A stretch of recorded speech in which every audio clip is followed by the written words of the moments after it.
Hello, I'm gonna read you about some topics about the Labor Day. Observe the first Monday in September is Labor Day. It's an annual celebration of the social and economic achievement of American workers. The holiday is rooted in the late 19th century when labor activists pushed for a federal holiday to recognize the many contributions workers have made to American strength, prosperity, and well-being.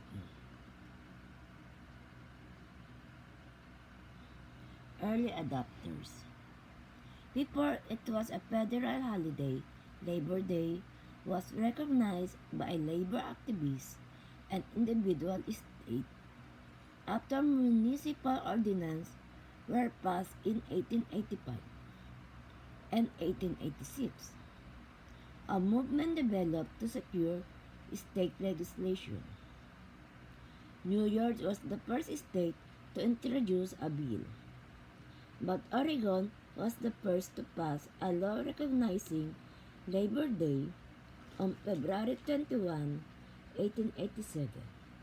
During 1887, four more states, Colorado, Massachusetts, New Jersey, and New York, passed laws creating a Labor Day holiday.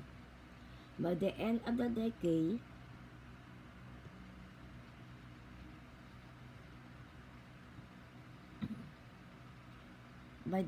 decade, Connecticut, Nebraska, and Pennsylvania had followed suit. By 1897, 23 more states have adopted the holiday, and on June 28, 1894, Congress passed an act making the first Monday in September of each year a legal holiday.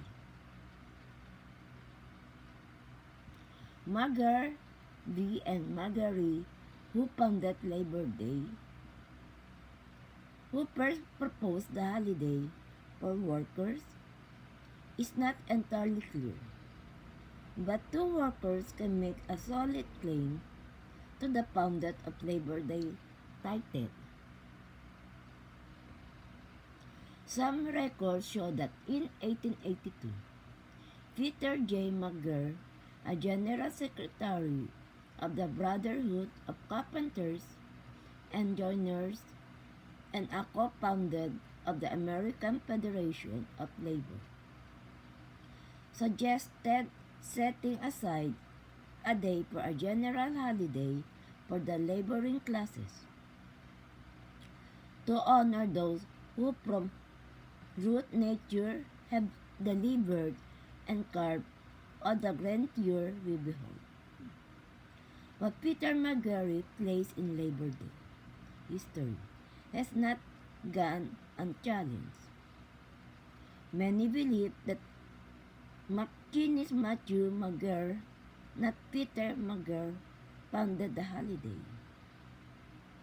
Recent research seems to support the contention that Matthew McGirr, later the Secretary of Local 344 of the International Association of McKinneys in Paterson,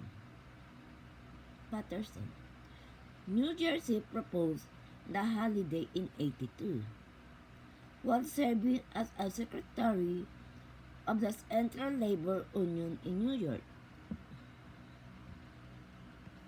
According to the New Jersey Historical Society, after President Cleveland signed the law creating a National Labor Day, the Paterson Morning Call published an opinion piece stating that the souvenir pen should go to Alderman Matthew McGarry, Lundy City, who is the undisputed author of Labor Day as a holiday. Buck McGarry and McGirr attended the country's first Labor Day parade in New York City that year. the first Labor Day. The first Labor Day holiday was celebrated on Tuesday, September 5, 1882, in New York City in accordance with the plans of the Central Labor Union.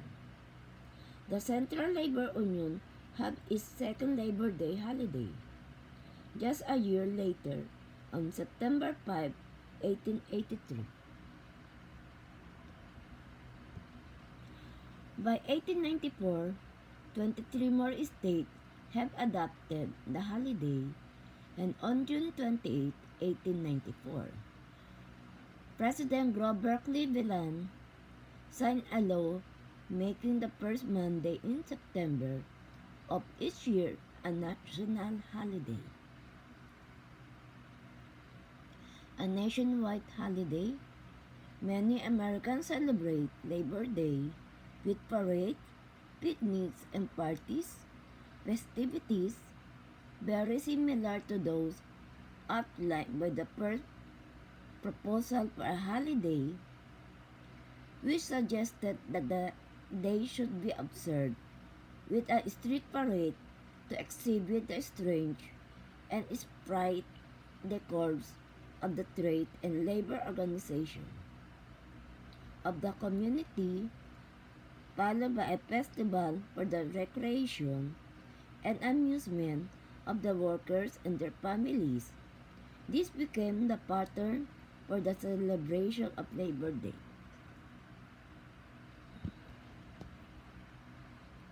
Speeches by prominent men and women were introduced later as more emphasis was placed upon the economic and civic significance of the holiday. Still later, by a resolution of the American Federation of Labor Convention in 1909, the Sunday preceding Labor Day was adopted as Labor Sunday and dedicated to the spiritual and educational aspect of the labor movement.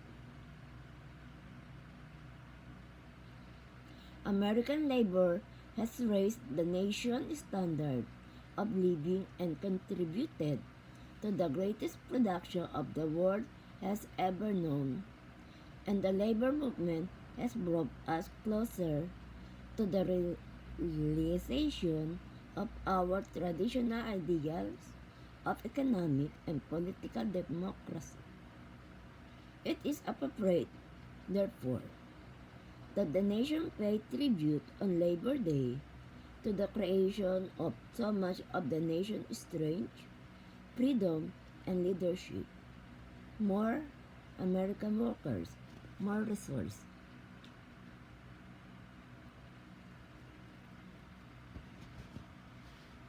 Labor Hall of Honor.